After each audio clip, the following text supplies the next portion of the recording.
Hello, and welcome back to another episode of Control Alt Teach. Before we get into this episode, we are going to start with a pod first, and it's a pod apology, isn't it, Matthew? A big apology to Tom Rogerson. A big Apology. A second apology as well.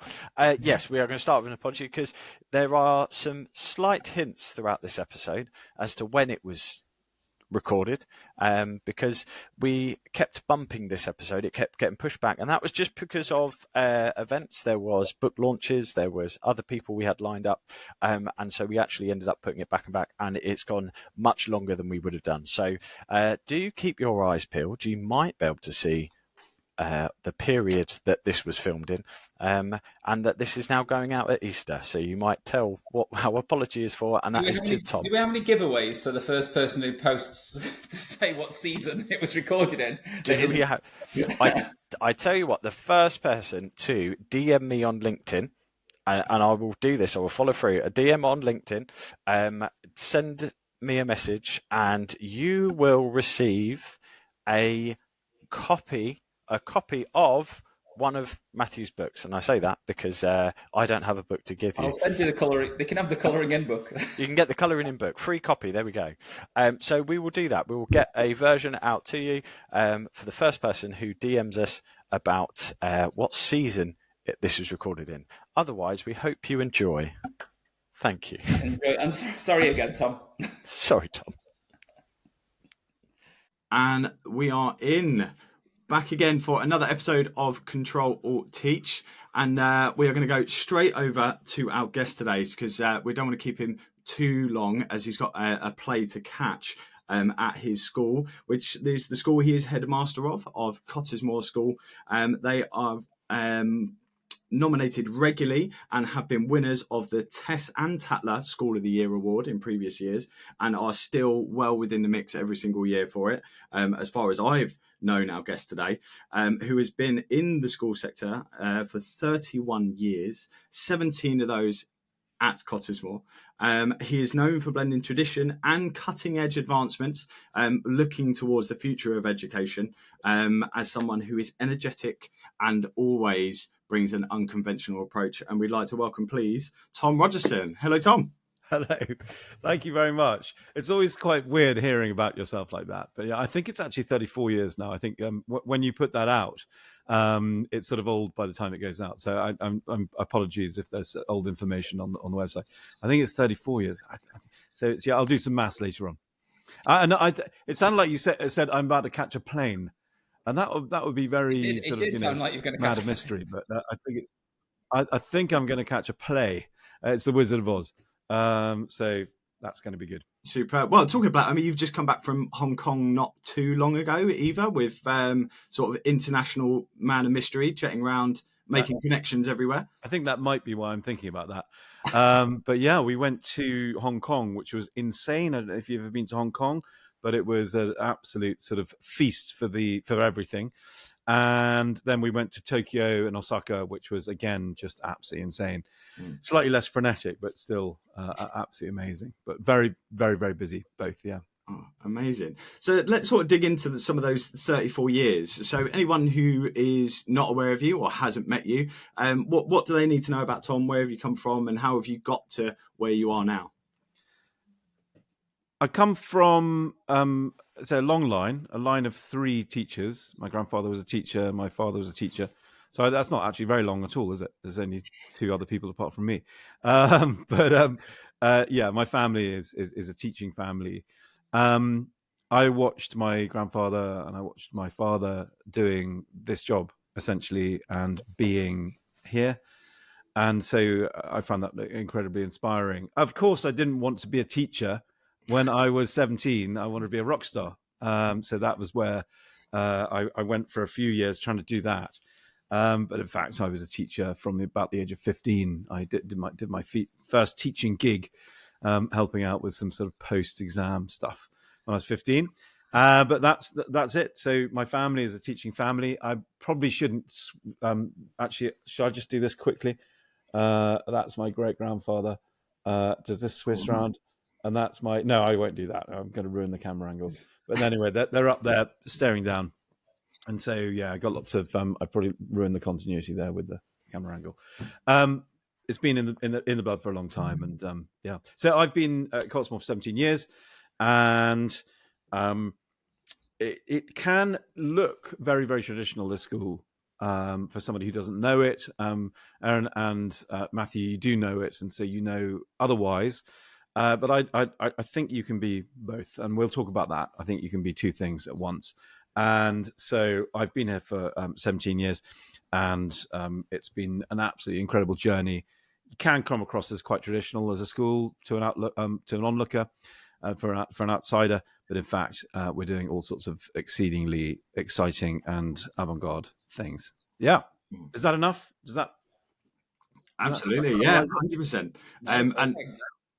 we, like I said, we are in the know. We know you, and we know Cottesmore, and like I said, it is. And if you were to even look at your website, seems very traditional, very large, grand manor house. But like I said, what sort of happens in that manor house isn't necessarily what you would expect at all, which we will sort of touch upon. One thing I do want to talk about is your motto, which is "Be kind, work hard, have fun."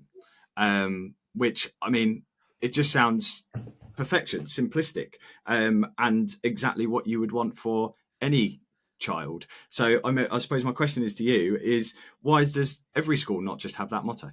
Yeah, well, they should. They really should. Yeah, I think that with the building, I've got this picture that was made for me, but it's like X-Men. X-Men mansions. Don't you think X-Men mansion? Now you say it, actually, yeah. It looks really old, but you find the technology there, and I don't know. It just feels like that's the inspiration. X-Men Mansion. The sensible question was, be kind, work hard, have fun. Why doesn't everybody do that? I think probably people do try to. I think they do. I used to talk before I talked about AI, which I do quite a lot. I used to talk about fun. I used to talk about joy and fun in education quite a lot, and that's what people ask me to talk about for various reasons. And I won't sort of go into it too much. But in the pandemic, I was known for jumping fully clothed in the full suit into the lake to cheer everybody up. And that was, drove into what happens at Cottesmore and the fun that happens at Cottesmore. I'm with you. I think you can't really have a wholesome, good, full, broad education without including fun. That's got to be there, But what I've learned as a head, you can't have one thing that's more important. This is more important. The academic is so much more important than this, and the fun is so much more important than you just get. You get in a real muddle. What it is it's a quantum sphere, and at any one time something is important. You've got to figure it out like that. So sometimes the fun is super important. Sometimes you've got to be quiet and do your work, and sometimes you've really got to have a good old loud debate. Think different things are important, so you can be multiple things. Is one of the messages.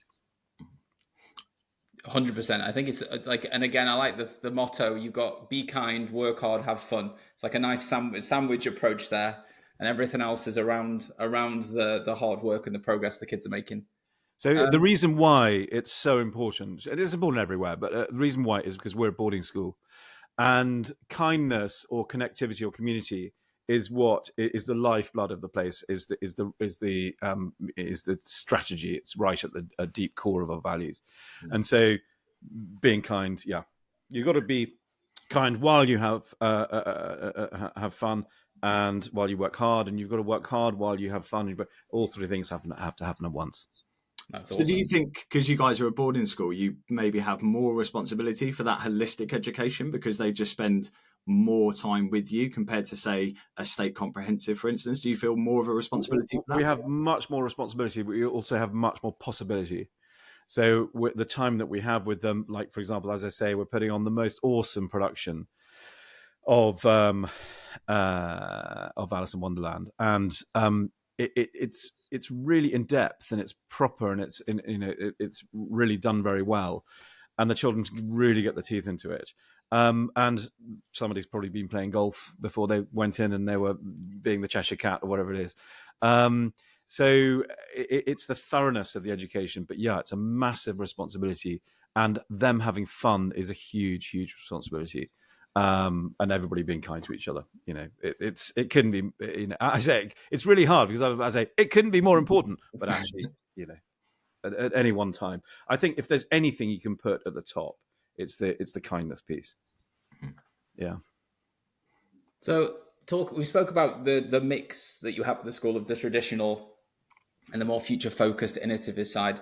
And since I've met you or got to know you, you do a lot of partnerships, you do a lot of initiatives, and you're often, I think I've seen you working with TASE, and you've had conferences at your school, and I always see posts online of you meeting up with professionals in certain areas and doing collaborations with them.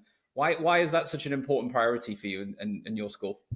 Well, we were in Liverpool, Matthew, and so there's the answer.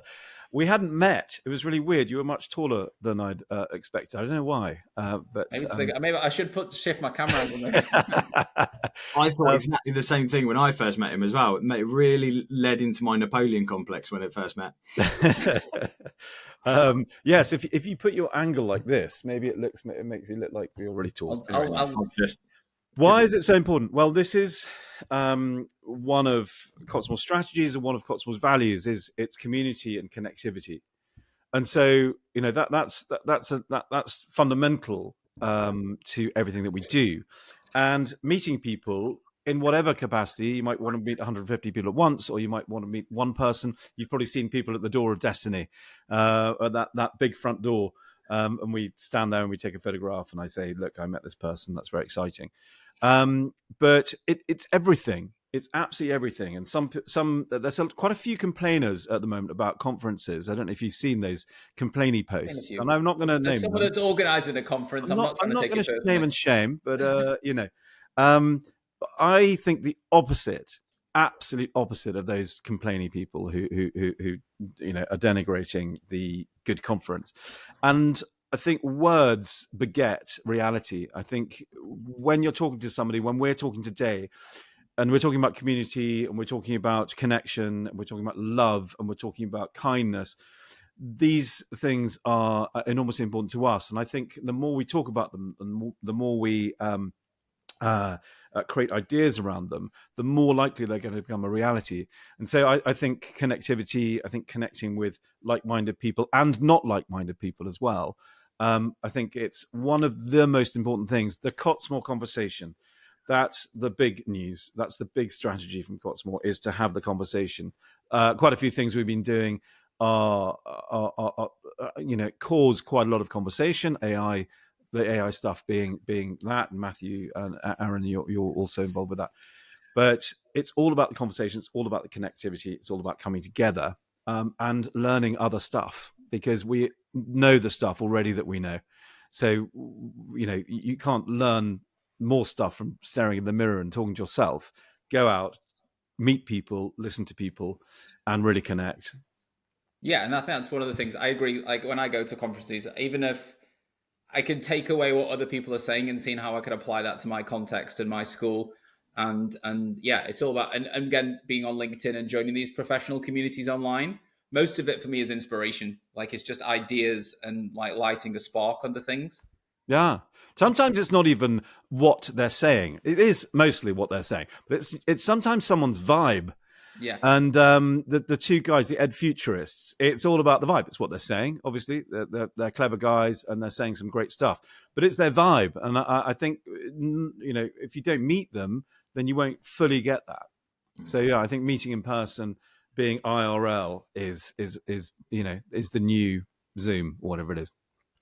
I think you're right there, and that's something Ben's taught me. My Ben Edmonds, my business partner, which you both know, and for everyone at home, he is someone who lives his life publicly, because he understood, and it really opened my eyes to it. Once you put yourself out there, people would talk back, and I think a lot of us are afraid. I know I definitely was, of what people would say back when you start posting and you start regularly talking to people and getting your face out there and sort of being the tall poppy.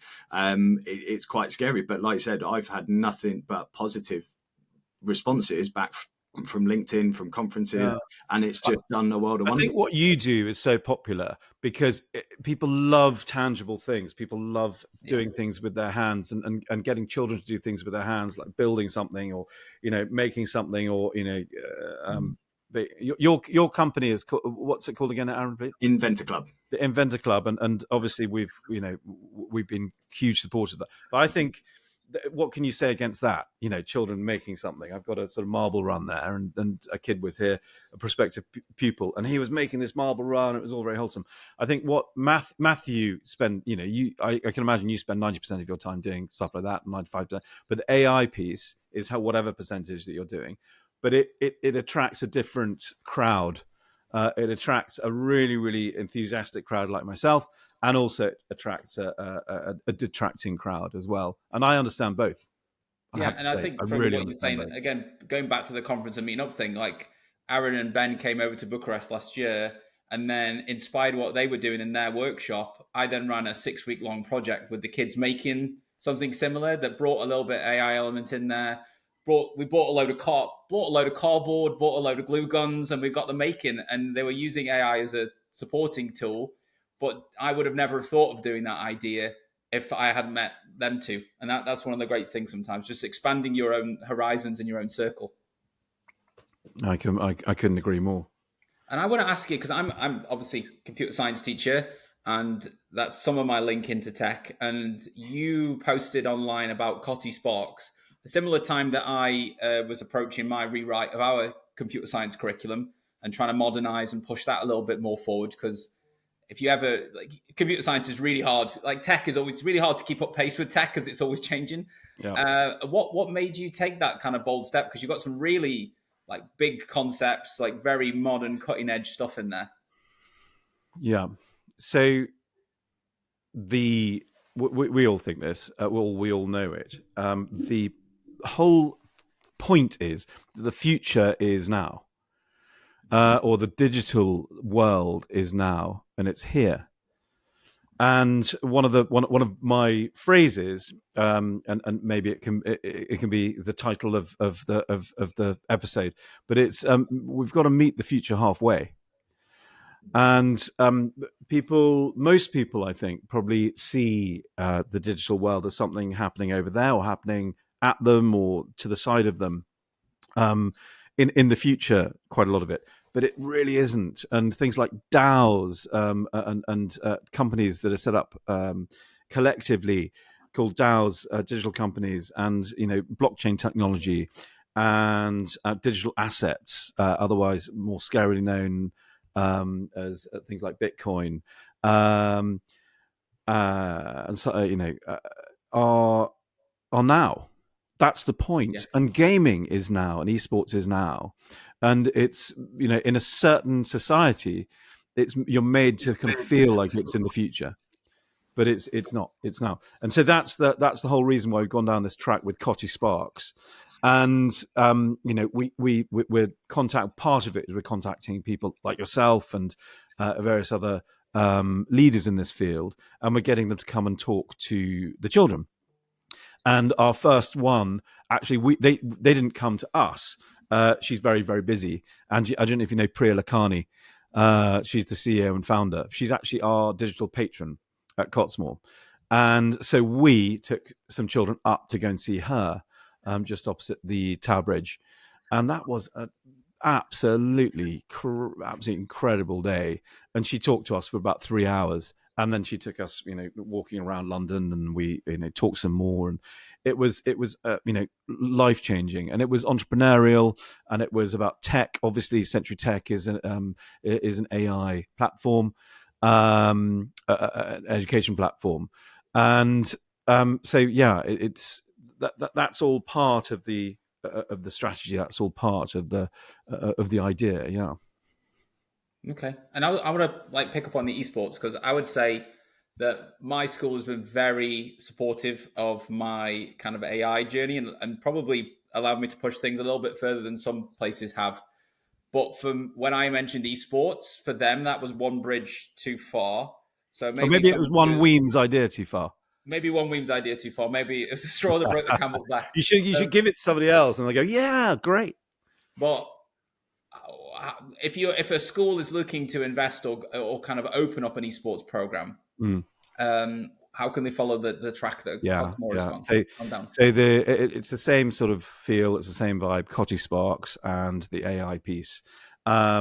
It's this esports thing. We wanted to be part of the conversation, and that's why we started. We wanted to be part of it. And actually, one of the main reasons is because I don't like part of gaming and esports. And that's why I wanted to do it. And that's why we did these things I'm about to tell you. Hopefully, if we've got time, I'll tell you all about it. But the reason why I'm doing it is because I don't like part of it, the sedentary aspect of it, the alone part of gaming. Yeah. I really actually don't like it.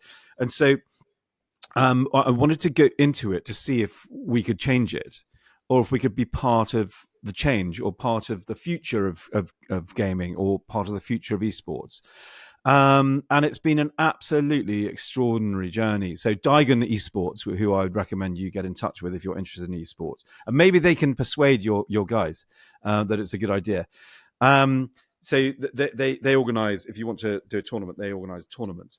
But so I'll just quickly talk about the tournament. So Cottesmore hosted the world's first prep school aged esports tournament at Cottesmore. So that was in person, and so we had a huge number of people there. It was about 85 people there for an esports tournament, and that was kind of mind-blowing, really, because people think of gaming as a very sedentary, as a very solitary thing, and in fact, and separate.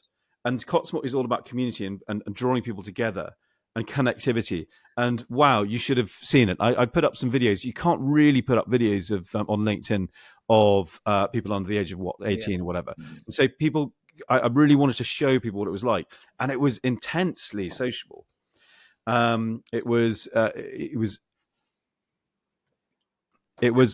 extraordinary.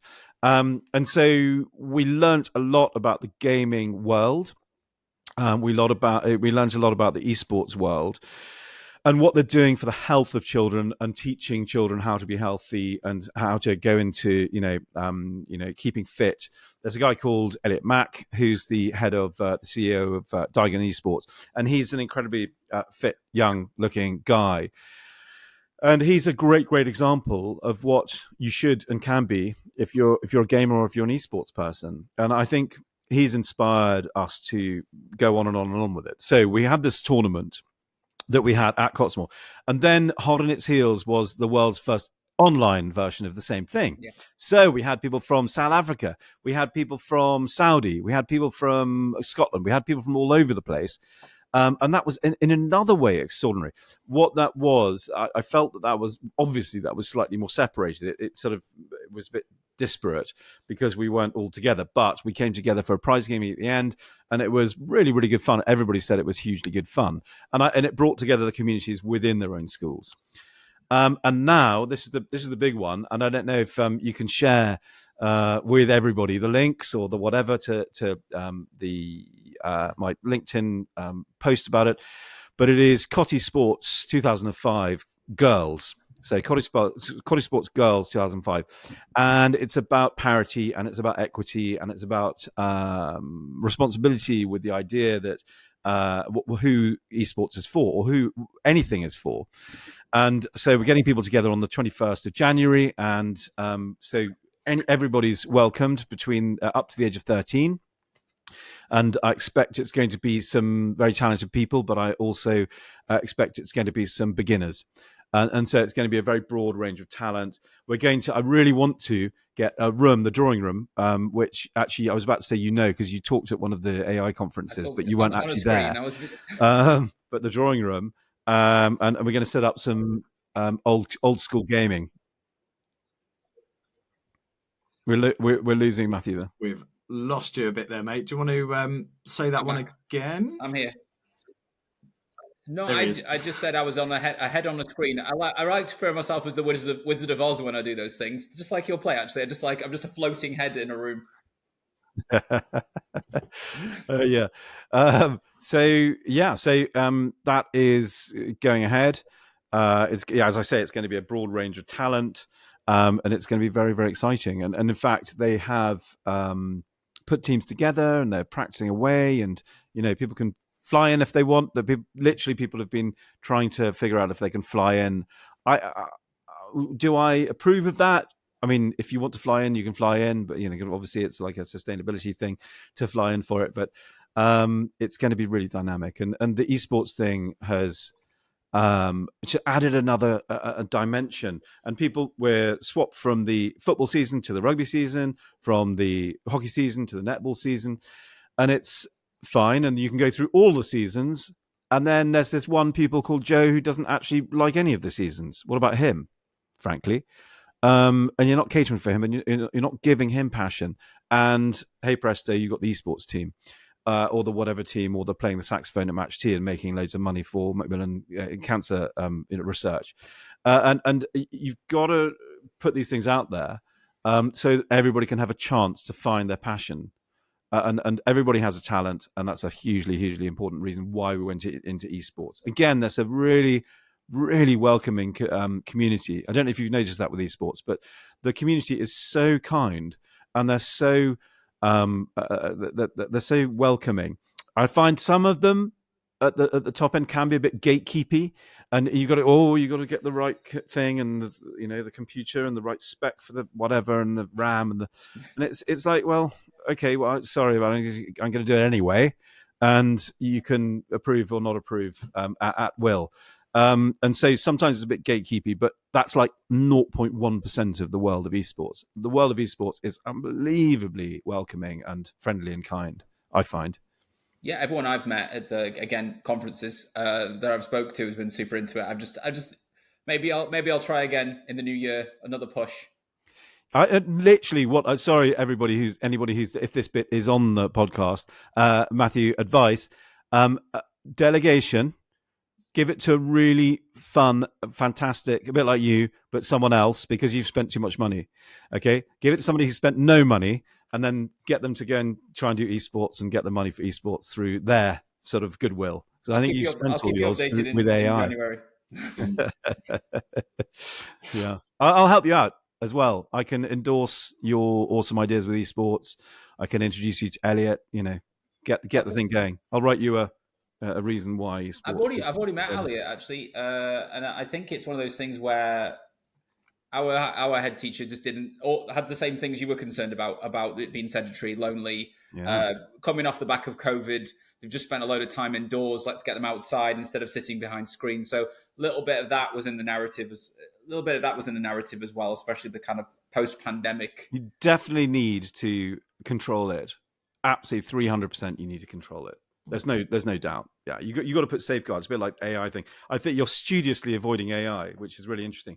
But it's coming. It's a bit like that. In that there are things you have to safeguard against. You have to put safety rails. Like definitely not too much time. Definitely no time on your own. It's got to be community. It's got to be together. At Cottesmore, because that's what it's all about. And you think it's all about being silent or having your headphones on. Come into an esports situation at Cottesmore. Whoa, you got to put your earplugs in. They are all going for it and communicating and talking. But this is between, frankly, not even between. It's a tiny part of the thing. They're climbing trees. They're playing cricket. They're rolling down the hill. They're jumping in the lake. They're swimming. I don't know what. But it's part of a rich tapestry. I think that's really, really important. Yeah, you're adding options. You're not taking anything away by offering something new. Exactly. And that's something I've always noticed with you in your settings. You've always made that very clear, is that it is a part, it's a piece of the puzzle, and it's part of a much wider strategy to, like you said, and we are going to call this episode that, to meet the future halfway, to purposely drag your school into the future and make sure that you are a part of that conversation, because again, you are still a very traditional school that plays the traditional sports, and they still do. And before we even press record today, you said you can't cancel maths. So you have to find the time for these things. And like you said, it's all within that mix. And again, being a PE teacher and someone who loves tech, who loves all sorts. I love editing videos. I love a little bit of gaming. It's one of the few things I love doing it, and I do it for enjoyment because I'm awful at it. And it was only during COVID really I spent any time on the PlayStation. But it gave me that sense of community because my mates were playing and we couldn't see each other, and that's why it became big for me, because it was still the boys that I played football with that I was then gaming with, and so we had that connection still. But it wasn't so much that, it was just having a shared activity. It took replace the football for a little bit, but again, as soon as we could, we went back to it. Have you heard of the third place? I mean, this podcast could be about 3 days long, but have you heard of something called the third place? Yes, and we spoke about it. We have another episode coming out, and if it's on the episode I'm thinking of, I think it got mentioned there. So, but please do explain it. So what you're talking about is the third place. So you get home, so sleeping, eating, being with family. You get work, place number 2. Third place is another place. And apparently we've all lost our third place because we're working, then we're going home, watching Netflix, eating and falling asleep. And the third place is going to play football with your mates. The third place is, if there's a lockdown, playing FIFA with your mates. It's going to, some people like going to the pub. Some people like going to church. Some people like going to crochet. I don't know what, but we've apparently lost our third place. So I think we need to find, re-find our third place. Like you're a football man. So yeah, it's all part of the same thing.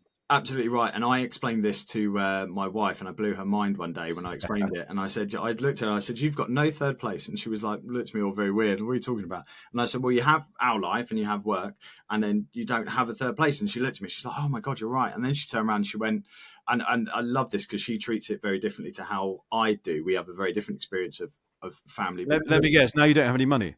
No. I'm the money spender. She's much more frugal than I am.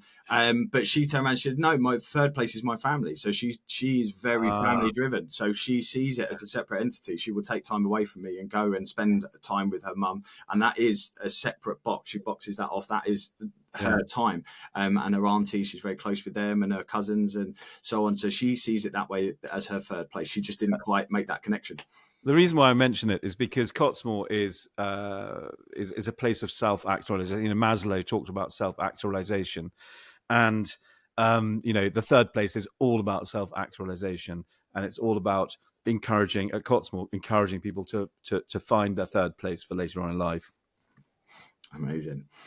So we are going to move on, and as you said, we haven't avoided, we've delayed. We're going to come into AI. Obviously, you are, and from a very early stage, a big adapter in the way of AI. And we are going to kick off with Abigail. And obviously, for those who aren't aware, you are the school that brought in the AI headmistress, or whatever you wanted to sort of see it as. But that was the headlines, and it was in the national press. So what were the sort of learnings from Abigail? Are you still using her? Has she changed, morphed into something else now? Because obviously that sort of journey of AI has moved on, as we're all aware, very much so. So a bit of an update on that, I suppose, as to kind of where that is for you and for Cottesmore. Yeah, so the entire of the AI thing is about conversation and intelligence. The reason why we went into it, the reason why we're still interested in it, is because I believe, and the school believes, that people need to be intelligent on AI. We need to act with intelligence. We need to act with knowledge. You can't act in ignorance. And so that's it. And whether you like AI or like the concept of AI or think that some things are a bit too uncanny valley-ish or whatever it is, this is the whole point of this. It's called an AI principal head teacher, by the way, was the original title. And I'll tell you about the morphing of that. But it's all about conversation, all about becoming more intelligent on it. That's a whole thing, a whole shebang. And so, it started off as something called Abigail Bailey, AI principal head teacher. And then you say it hit the national press, it hit the international press really hard. And it was a quite busy, let's say, I'm under exaggerating. It was a little bit busy. I was on the Today Show in Sydney, and the Fox News in America and various other things, and literally every broadsheet, every tabloid, every single newspaper in the world pretty much was interested in this story. And it was really a really important time. Now, the conversations I had after that with intellectuals, with academics, were about Uncanny Valley, and there are loads of films out at the moment. There's a film, I can't remember, it was on Netflix, Atlas, and they raise it in, obviously whenever there's a film they always raise this, and this is about Uncanny Valley and making tech too human. So anthropomorphizing tech is a big no. And so they thought we'd gone too far down the Uncanny Valley anthropomorphization track, and I wasn't proud, and so I said, okay, well, let's change it to so take the name away because that's very human, and let's take the job title away because that's very human. And now it's the AI strategic Cottesmore's AI strategic leadership bot, and it's called ABI, ABI, and so it still exists. Yes, I go to her from time to time. When I say her, I've just done it again.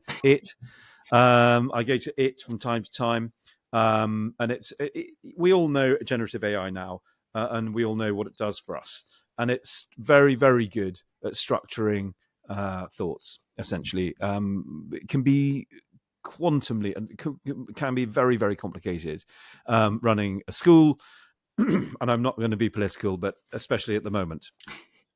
And so you need, it might be 1 a.m. and you need some clarity of thought on something, and you can't phone up your deputy head because they will think you're insane calling them at 1 a.m.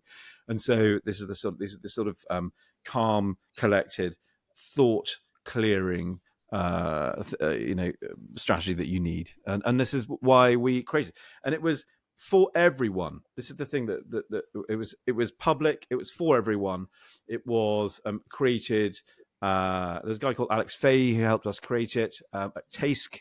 That's not his primary function, creating AI principal head teachers, but he helped us out, and we're very grateful for that. So that was a long journey and a very, very exciting, and I met the most incredible intellectuals, enthusiasts, people who'd been doing things in AI for years and years. It was huge. Yeah. It was amazing. And so does it still serve its purpose of that sounding board and going back and forth with it? And now it's more, like you said, a bit more palatable in what you call it? So originally it did, and I still use it, but it was it was very public, and so there were lots of people using it and trying to break it. And this is what happens quite rightly with new technology. People try to break it. And so luckily it was very well constructed. And so what it was responding was very accurate and very good, and it didn't go down certain tracks. But it was, so that's it's changed. And the parameters, we've, just to be safe, we've kind of brought the parameters down and down and down. So it's probably less free than, let's say, now. It's very leadership based, strategic leadership based, and it's less free than, let's say, ChatGPT 4.0. But it's it's still working, and we still use it. But the whole point, I might remake it actually, and go again. I don't think we can call it Abigail Bailey, but we'd still call it Abby 2, maybe Abby #2. And I think it was very. I hoped it was a very empathetic piece towards leaders, and putting the putting it out there for leaders to use, and leaders of state schools, leaders of independent schools, drawing everybody together in that way. That was what the project was meant to do. It was meant to start this conversation between everybody. It's one of my other passions. I think you should make it again, and like I said, get back ahead of it again, because what it was back then was sort of the equivalent of a very early version of, say, Google Notebook now, Notebook 11. And so it was just exactly that. But I think, like you said, it's one of those, it was ahead of its time at that point, and it freaked people out a little bit. But now it's commonplace, and it's an experiment openly available to everyone, and most people. Well, I'm seeing loads and really humanized stuff, and nobody's saying a peep. So it's hey, hang on, why are you sort of saying something to them and whatever. It was of its time. But I think it'd be a really good idea to do a Mark 2. Keep the Mark 1 going. So like in ChatGPT, you can go to any of the marks and maybe develop a new one. I've only just really kind of, while I'm having this conversation, sort of consolidated that thought. I've been thinking about it for a while, but I think I might well do that. When we were putting these questions together, we actually wrote, "Are you still using her? Has she evolved since her?" And we went back in and put like brackets it, because you just, I think once you do give something a human name and a job and a job title, suddenly you will start speaking to it in a certain way. I wanted to ask, because I saw you posted online about Phase, like a science bot, a languages bot. Are these versions of kind of Abby students will use a little bit more? So it's very simple. It's the same thing again, but it's trained on maybe languages teaching, and then another one trained on art teaching, an art teaching theory, an art itself, an art history, and then you have a maths one, Ptolemy it's called, and that's trained on maths teaching. So yes, there's a faculty. Cool. And I would offer to everybody that they should try and do that. And again, none of them are anthropomorphized. They've all got single names, and they've all got, as you see, they've all got sort of designed avatars rather than faces, and they're not shutting their mouths and talking at you. Well, that's something I've moved towards now. Is like all originally my little chatbot images that went with them were like people. Now it's like little robot cartoons. Like I want them to at least know they're talking to something which is artificial. To drive that home. To me, I thought it was like super obvious that it was not a person. But I don't know. It was considered that it was. I think we're just used to that. I think maybe movies and things we're just used to I'm gonna put my teeth in anthropomorphizing things. So maybe it's just habit. Maybe just more of a. So it's about us. If we see a human face, we want to treat it like a human. So I know we're short for time, and you have got a very important play to get to. So you are known for your this forward-thinking approach, and also trying to blend this. So where should we be heading down this road? I know it's quite a big question, probably when you've got like 3 minutes left. Where should we be telling people if you wanted to go down a similar path to Cottesmore? What would be step 1, 2, 3? How would you start building this up and start looking more towards the future while maintaining things which are crucial to you and your school community? Yeah. So the answer to your question is, number 1, make sure connectivity, connection, community, warmth, kindness is absolutely the number 1 thing in your school. And make sure that everything in real life, everything sort of physically connective is in place and really, really strong. That's the number 1 thing. So sort that out before everything else. Then be bold. Yeah. So be bold to have conversations. I think conversations start everything. Just like we say, if you can, like Matthew, have conferences, get people together. If you can't have conferences yourself, then get out there, get onto LinkedIn, get to conferences yourself, create groups, create hubs, and get inspired. I've been really, really heavily inspired by, many, many people, a great long list. And I think you can get a bit samey in your own mind if you are not doing that. So I think get out there. So first of all, sort out all in real life things first, make them really super strong, make the plinth, the base as strong as you possibly can, and then start talking to people. Find out what gets you going. So if eSports doesn't get you going, don't do it. Don't force it. I would find the thing that gives you that energy and flow.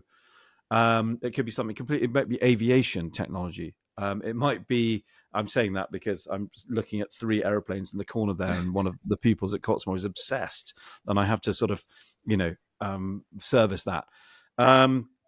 It could be anything, but don't just because Matthew is into it, and just because Aaron's into it, just because Tom's into it, doesn't mean you have to be into it.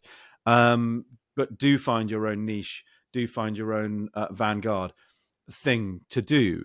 I think it's quite controversial and vanguard to So we haven't had time at all, I don't think, to talk about being two things. And I really wanted to. I've mentioned it No, a few we have time times, if you but have time. and this being two things, really being connected to nature, being connected to the outside world, being connected to trees, being connected to the earth, and being part of that idea is amazingly important, and actually, dare I say it, more important than the technology. The reason why we're interested in it is because we're meeting the future halfway. That's why we're doing it. We want to be connected. We want to be connected to each other. We want to be connected to the outdoor world, to nature. We want to think about, we want to think about all sorts of things, like a huge range of things, at the same time or before thinking about the future. But so that's what I be grounded. That's my big thing. And yeah, go with your flow, go with your gut, go with what drives you. But look into it. Connect with people like Matthew, connect with people like Aaron, who are doing absolutely amazing things. Just listening Those to are you my talk, I was 3 thinking points. about it's just all about everything being done at the right time. Like even me, like I write a lot about AI, but not everything I do is AI. I use AI with my students and at my school at the right time. Same for esports, I can imagine. Same for nature. Same for football. Same for everything. It's all about making sure it's there when you Yeah, need it.